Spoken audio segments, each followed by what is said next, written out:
Okay, we're back for round one. I like this deck. I think this could definitely 3-0 for us. That's always what I'm looking to do in this format. Um, yeah, I think it's very solid. I think we drafted well. Even though we started off on something like Indiv Mizzet, we recognized the open deck, and even though it was close to our colors, I mean, we are black-red splashing blue.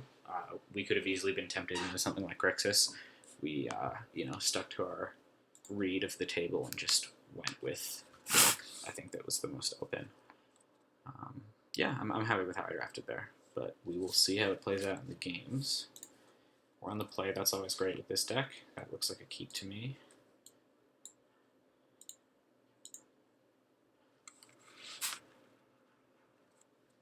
Turn 2 Dregscape, probable turn 3 Sidraxis Spectre. Opponent's on 5.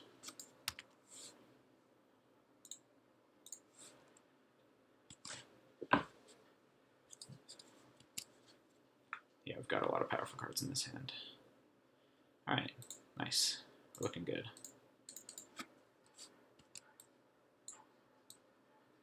Spectre usually gets killed, although if the opponent's on 5, they might not be able to, and then it'll punish them even further. Alright, we're looking at very aggressive Gruul, it looks like. That's what Burning Tree signifies usually. Yeah, I think we're just going to leave back the 2-1 to block tap drawing there. And hopefully Spectre can like punish the opponent for being on a mulligan. How dare they mulligan? And if it gets killed, we can still unearth it, or we can just play Nighthawk and hold off this emissary. All right, Stinger's fine. It'll kill the zombie, but that's okay. We're still getting the opponent pretty hard with the Spectre. Yeah, alright. We can Entomb our Exarch. I think with 3 cards, the opponent's reasonably likely to have a non-creature, even if they're in Gruul. So I'm just going to go with this and hopefully just rip their hand apart. We could play the Noble, but the life total isn't super relevant here. I think this is the highest likelihood to hit with Exarch. Yeah, okay, so we can take a Forest or a Thunderous Wrath. I think we will take the Forest. The Thunderous Wrath is presumably going to get discarded before it's castable. And we're attacking with the 2-1 just because, the Pinger's going to kill it either way. Yep, Thunderous Wrath gets discarded. Opponent has Thrynax and a random card in hand. An unknown card, we'll say. Alright, not looking too good for our opponent. We'll play Noble. Opponent will likely ping in response. Yep. And we get to hit for quite a lot of damage. And 1 card, hopefully.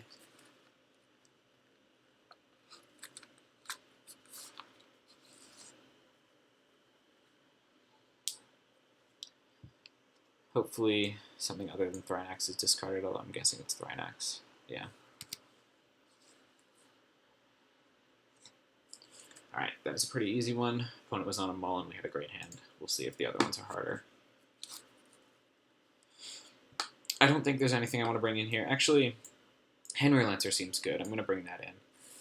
I'm going to take out, I think, Trader's Instinct, and I am actually also, I think, going to bring in Torch Runner and bring out a Scorched Rusalka. We just need guys that can battle on the ground.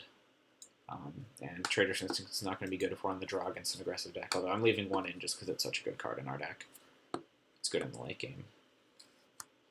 I could also see bringing in something like Maka. Yeah, actually, maybe I should bring that in for a Scorched Rusalka next game.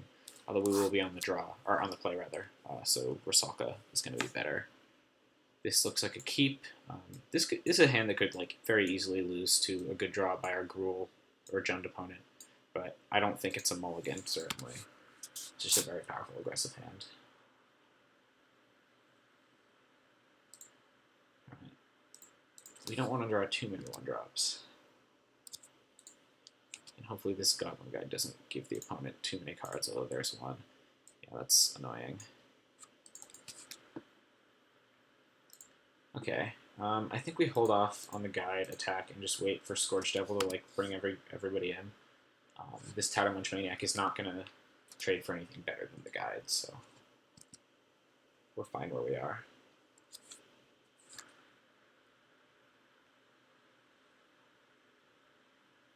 We certainly will attack with the zombie, though. Cultist, that's good. We've got a lot of sack outlets here. Um, and, we've got some guys to sack, for sure. Cultist, I guess the opponent's in gems, so it's easy to remove creatures, but that's okay. We're fine if it dies. We're going wide this game. We're going wide with individual cards, which is a very weird feeling, because it's usually not optimal, but based on the draw we have, I think it's a decent plan.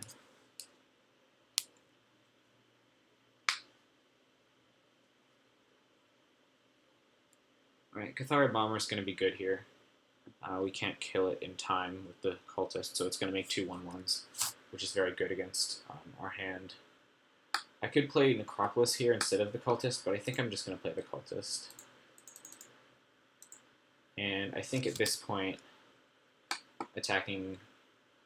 No, I think I'm just going to attack with the Zombie, actually. I don't want to trade Guide for Maniac any more than I did the first turn I made that decision. The opponent is at very low life total, so we could just try to... If the opponent doesn't kill the Cultist, we could just try to Machine Gun, which actually might be the plan that we want to take.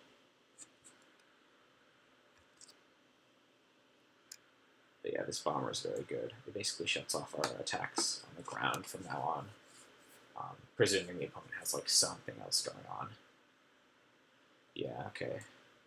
That's pretty good too. And a Stinger. Okay, so in this case, I think we just need to Scourge Devil and smash with everything and hope to kill our opponent before they can get all of their card advantage online. The opponent has 3 good trades here, so they're only going to take 3. This is not looking good. Or they have 2 good trades, rather, so they're going to take a little bit more than that. But yeah, we revealed the Sprouting Thrynax. Things are not looking good for us. The opponent's deck definitely looks to be able to get in control once they get into the mid to late game, so we're going to have to be very aggressive in how we play these. But yeah, we're certainly within range of killing our opponent. We've got Rusalka and 2 Unearth guys, but I guess the Rusalka's going to get pinged, so yeah, not looking good. Falconwrath Noble would be an amazing draw, obviously. That's a Thrynax. Hopefully the opponent doesn't ping before we get to untap, but I'm guessing they will. Okay, they did not. That's good. We're going to play this tapped. We're going to play the Zombie. And we, I think, are just going to have to pass here.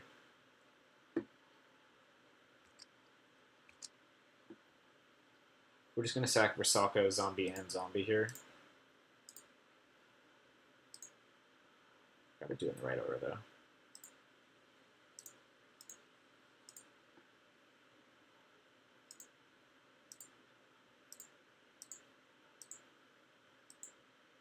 I appreciate that asking, although even though in this format you very often want to sacrifice something to its own ability, I think it's still considerate. What's our opponent got here? Okay, an Unearth, that's fine. Yeah, basically our plan is to we just draw like another thing like a Scorch Rusalka or a Falconwrath Noble and then hopefully get there with our Unearth things. Alright, this is good. Let's see what we can do here. We can kill the Stinger and unearth both guys and attack. That might be decent. Puts our opponent to 4. I'm assuming it goes Thrynax on Devil, Walk Goblin. Yeah, we're going to do that. It's like our best way to get in the most damage this turn before our opponent untaps with 3 cards in hand. So we're going to take it. Oh, yeah, that's actually true. The opponent pings themselves, so they don't actually get damaged by the Outrage. That's a heads-up play by our opponent. But yeah, we're still going to go through with this. The opponent doesn't have great blocks here, but they certainly have fine blocks. But yeah, ideally we're going to be getting in a little bit of damage, or dealing with 2 of the tokens and dealing with the Thrynax. The opponent will have 3 1/1s, which is very good, but if we can deal with those, then we're ahead on life, so we can potentially do interesting things with like a Noble. I could see the play being correct to wait until we draw the Noble to make a play like that, but with the Stinger out, it gets harder and harder to do that, and with our opponent having 3 cards in hand, it continues to get harder, so I don't know if that was the right play, but I think our chances are very low of winning this game either way, so we were taking sort of a high-risk line. That said, though, it could very well have been wrong. It wasn't easy for me to visualize the board state after that happened. Leaving back a Sapperling, so that's for our Scourge Devil. We probably don't want to unearth here, although, okay, so the 2 more Exarch can get us back maybe a Scourge-Dag Cultist. We're getting a little bit low on life total, but I don't think we can maybe get back a Goblin Guide. That actually seems pretty good here. Yeah, I think we're gonna get back a Goblin Guide, weird as it is. That way our opponent can't block with Sapperling. And if they don't want to take 2, they have to block with Battle Rattle, which is most of their damage. If they block with Battle Rattle, then we're pretty set in terms of the Sapperling tokens. So yeah, this is a weird play, but we're going to take it. I'm guessing the opponent just takes 2 here, even though it's kind of risky. Or I guess they just give up the Sapperling. That makes some sense, too. So yeah, that play didn't work out great for us, but it was, I think, the best one we could have made. Getting back the Cultist was just too slow.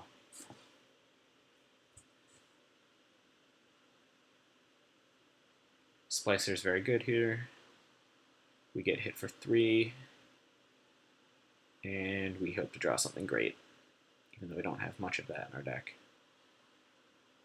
At this point, I don't know how many outs we have. It would probably be a sequence of things and have our opponent have nothing. Alright, the opponent doesn't attack. That's good for us. We draw a land, so we can't really attack here. And we want to bluff a little bit at least, so we're just going to pass. Thunder's Wrath, huh? It's pretty good.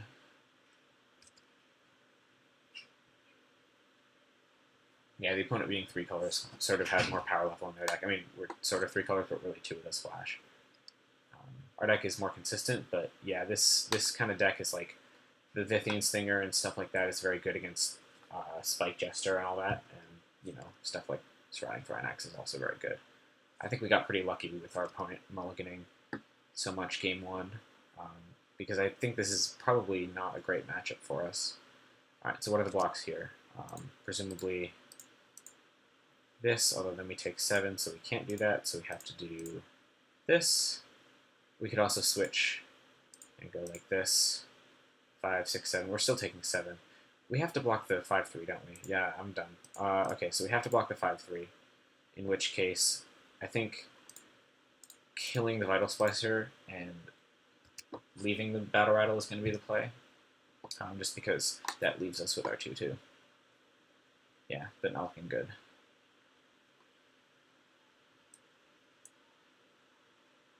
Alright, we're dead. Okay, we have a little bit more information about how to board here. I think something like a Maca might be good. Because we're more of an aggressive deck in this matchup, we might actually want the Traitorous Instinct. I'm going to bring in Maca. I could see taking out a Spike Jester, although I think being on the play, they're a lot better. Let's see. This is tough. It's very tough. I'm going to... Actually, I could see taking out Bone Splinters. The opponent just doesn't have that many big creatures for us to kill. I'm going to take out Bone Splinters, although it might seem weird. Maca, if we're playing the deck the way we want to play it in this matchup, is going to be sort of like a Bone Splinters that you don't have to sacrifice a creature with. Alright, this is certainly a keep. Go turn 2 Spike Jester. We've got a Blood Rush thing going on. This is decent. Spike Jester might get stopped pretty quickly, but at least it'll get in for 3 to 6 damage. I always forget to attack with it if we're trying to play it, so let's remember that now. There we go. Execution, correct. Okay, it looks like we get at least one more hit with it.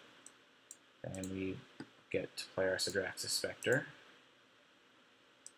I'm going to wait for potential Blood Rush if the opponent has like a 1 damage thing. I don't think that exists in the format, but strictly correct, I think. Alright, and the opponent is at 14. So Spike Jester's done his work. If he trades for a guy now, that's fine. It might be a Thrynax, which would be unfortunate, but yeah. I don't think we want to trade for that quite yet. I think we're just going to play a Spectre and hope that the opponent can't kill it. But yeah, Thrynax is great against this hand. Our goal is sort of Blood Rush on Spectre. So yeah, Spectre living is kind of huge for us here.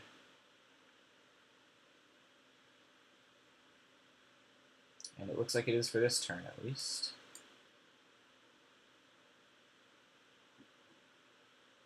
We will certainly take 3. I am happy to be able to attack with my Spike Jester this turn, even if it trades for Vital Splicer. Alright. I think this turn we just want to play Nighthawk instead of trying to Blood Rush. We can always wait on the Blood Rush, especially because we just drew the Nighthawk, which is another fly that can get in. Penumbra Spider would be pretty sick here. Would be pretty unfortunate if the opponent had it. Oh, shoot, I should have attacked with Spike Jester, I think. Yeah, that was bad. I'm fine with trading that for the Vital Splicer, so I should have attacked with it. That's my bad. But yeah, basically our plan is to win in the air here before the opponent can race us on the ground. Opponent could have a lot of things that disrupt that, but in terms of their general deck design, I don't think they're really prepared for a fight like this. So yeah, we're optimistic. I think we have to take 6 here. We could block with the 2-1, but I think taking 6 is going to be fine. The opponent might follow up with a big ground presence, but then we can chump block next turn still. Flunkies, sure. That's not scary.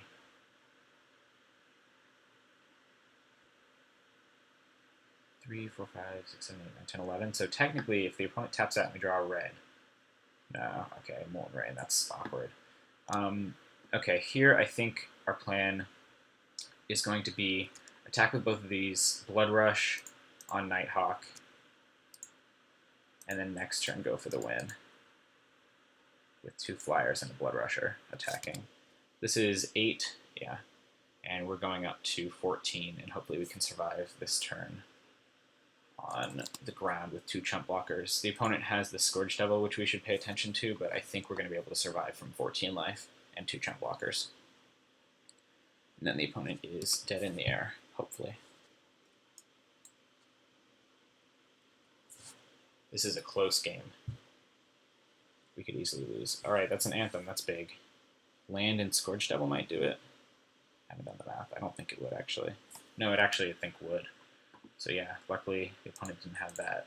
But they could still have some stuff, so got to make our blocks carefully here. This is soaking up the most damage, and we can't really try to trade for anything. So yeah, we'll just hope to take 6 and then win here. We do have the initiative advantage in terms of Blood Rush if the opponent has a removal spell. And yeah, okay, opponent conceded. Whew, that was a close game. Despite the fact that it seemed like we were ahead, we really got crunched on the ground pretty hard there in the last one. But we got it, so I will see you guys next round.